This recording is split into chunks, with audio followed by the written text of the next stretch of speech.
So for the next 20 minutes or so, we're going to have a quick little conversation. I want you to imagine that you're sitting at a lunch table on the other side of the room, and you overhear a conversation that's happening between some people, and you just kind of lean in to hear what they're saying. We're going to have a conversation. We're going to be candid. We're going to be real. And so this is kind of a no tweet zone, even though no one uses Twitter anymore. That's just the only way to say it. This is a no Insta post zone because we have not rehearsed this. We have no idea what's going to come from this conversation, but our hope is that it'll be helpful to you and you'll get to hear about some great things that are happening with them. So at this time, I'm going to introduce Will Acuff, Eryn Eddy, and Terence Lester. You guys come on up and join me at the table.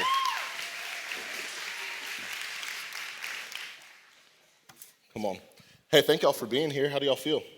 Feeling good. Yeah. Oh man, this room has so much energy. I was getting jealous of this side dancing, but we got it, guys. So I was supposed to start this segment by us kind of voting on who the winner is.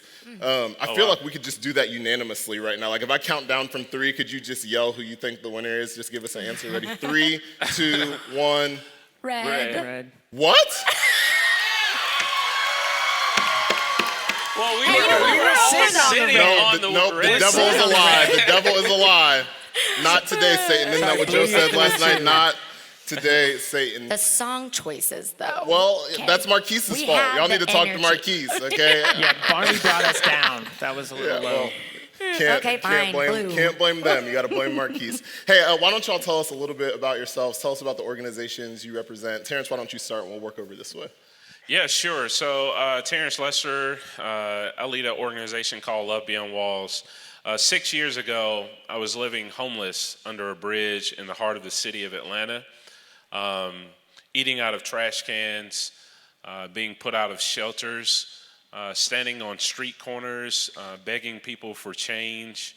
I remember one experience where we begged 427 people for $1 and only got 11. We got more cans thrown at us than we got dollars. Wow. We were helping to get medication for one of my friends that was staying on the streets. And so underneath that bridge, I started the organization Love Beyond Walls on what it means to take and extend the love of God beyond the 4 walls of the church. Yeah. Can I pause you real quick? Yeah. You started an organization while homeless living under a bridge. Yeah.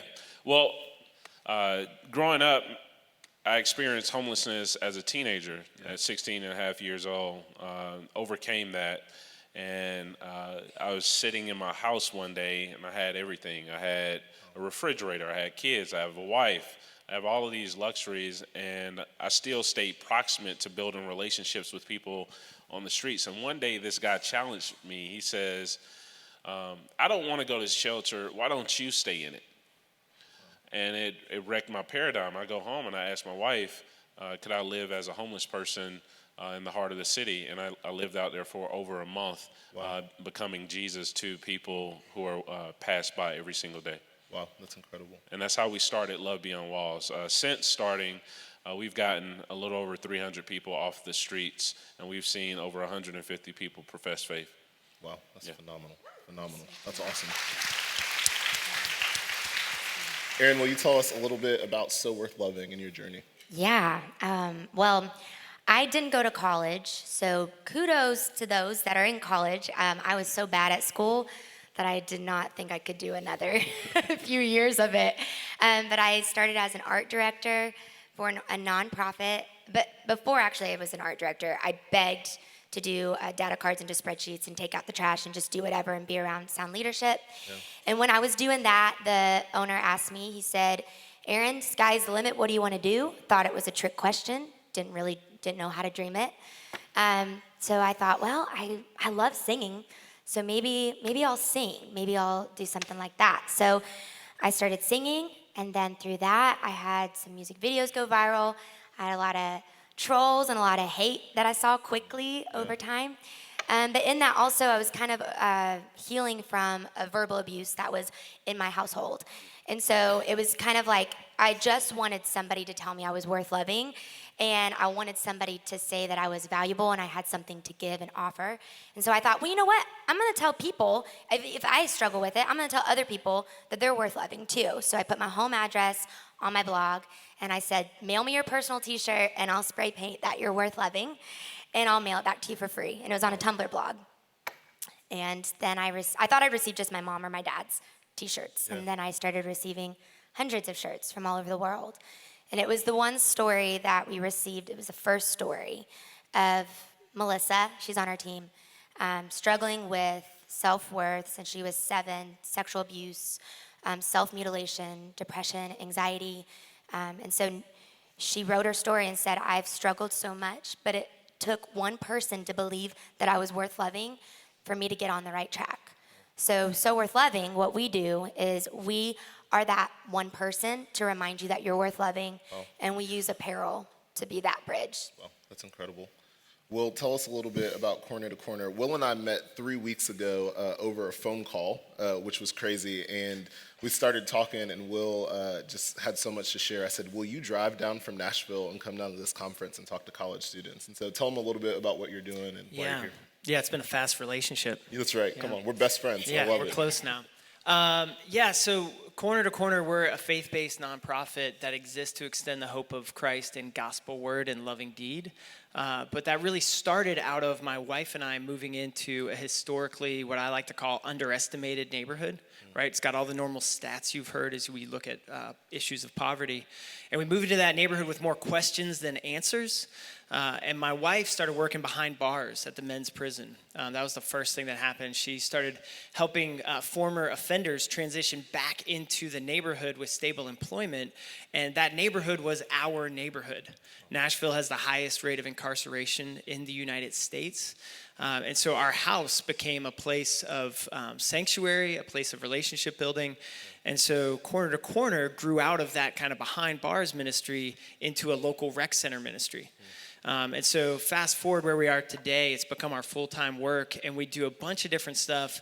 On one side, we help kids fall in love with reading, because that's the biggest predictor of whether they'll skip the school-to-prison pipeline. So we run fun programs like Script to Screen, where kids watch like Black Panther or Spider-Verse, and they read the script at the same time to see, oh, wait, this thing I already love, it started here on the page. And then they start writing their own scripts, and then they make their own YouTube movies, and we do a red carpet premiere for them to really celebrate their work. Because so often the story of poverty we hear is one of pity, but as believers, we're all created in the image of God. Yeah. So no matter how marginalized you might be in society, as an image bearer, you are incredible, full stop. Yeah. And so we try to create experiences that highlight that. And then with grown-ups and families, we really work on economic development, right? Ephesians 4:28 says, hey, let the thief no longer steal, but have a job, right? That then they have enough to stabilize their family and give back. And that assumes that we're creating economies where people can have a living wage. Yeah. Right? And so we have a program called the Academy where we help these neighbors plan, start, and grow their own small business. Wow. And so by the end of this year, we'll have graduated 200 new businesses in low-income communities. Wow. And they're bringing back $4 million annually into the local economy, and it's changing the trajectory of families. Wow, that's incredible. Well, you talked a lot about poverty.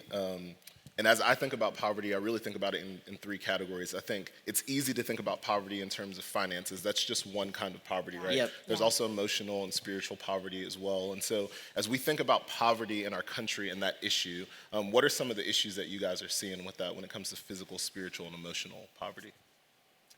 Yeah, I mean, I think that when I hear poverty, there's so many different, like what you just said. I think that there is a deficit in believing God can actually be a miracle worker in our lives. I think that we underestimate the power of Him using us as vessels, and I think it's because we have shame and guilt and lies that are much thicker and bigger that get in the way of us serving. So I would say there's a deficit in believing God can do something with us. Yeah, that's good. Yeah, it's funny, man, because on the way here, I was staying downtown Athens. Yeah. Got up early this morning, my normal routine, and I see all of these kids sleeping outside of this department store, and I asked a local, I said, what's going on here? And they said, man, they're sleeping outside to get a free gift card and to shop.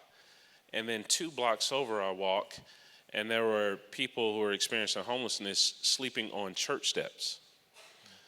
I walked past this one community, and I went and I literally sat next to a guy who was sitting on the steps, and these words came out of his mouth this morning: "You saw me."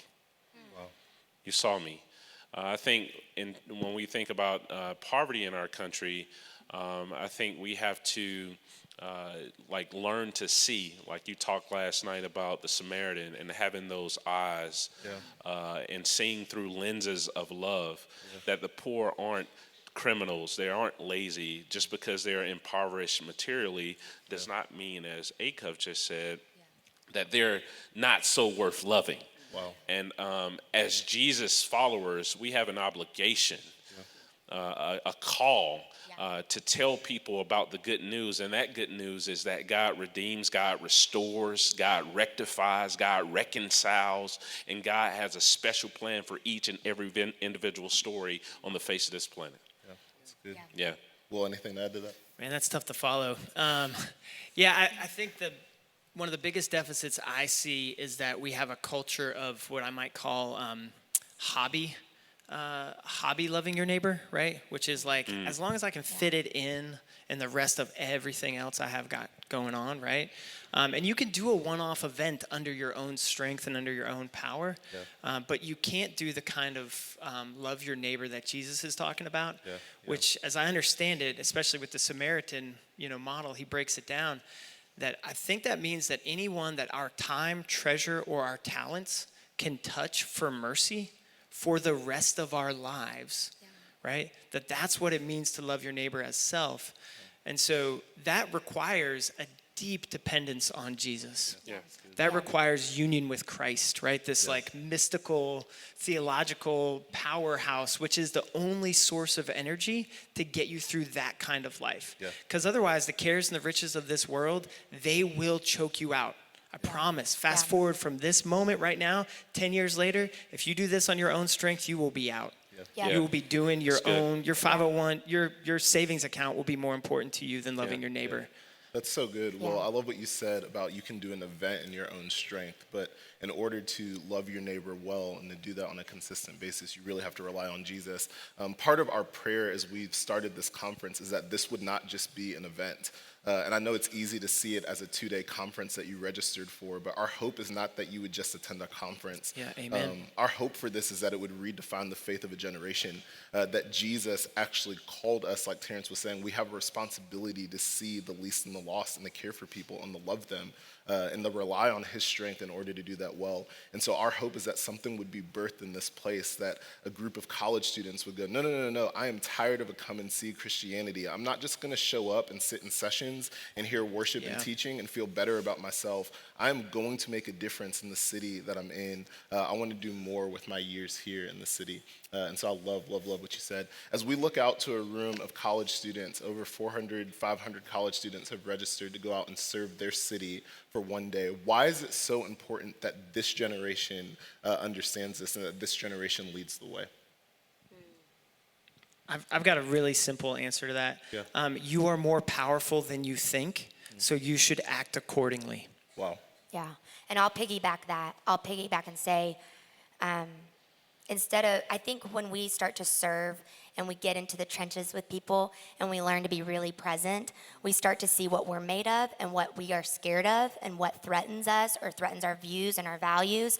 And you have to be rooted in your values and rooted in the truth. And I think right now what I keep seeing is people saying, I'm owning my truth, and my truth can be a lot of lies. And so we have to go back to what the truth is. And it is that God has equipped us and loves us and has mercy and peace and grace already there for us. So we need to deal with what's going on inside of us so that we can go be a neighbor to somebody else. That's good. Yeah, I would say because God is most glorified when we love our neighbor. And when Jesus gives us this command to love our neighbor, he's actually talking about loving someone that's not like you. Wow. Yeah. That our true measure of how we're displaying the love of God is to go and love someone who is not like you, but is proximate to you.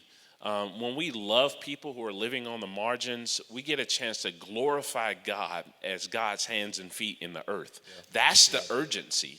That when people go to sleep and they're hungry, they need to know that they have a God that loves them.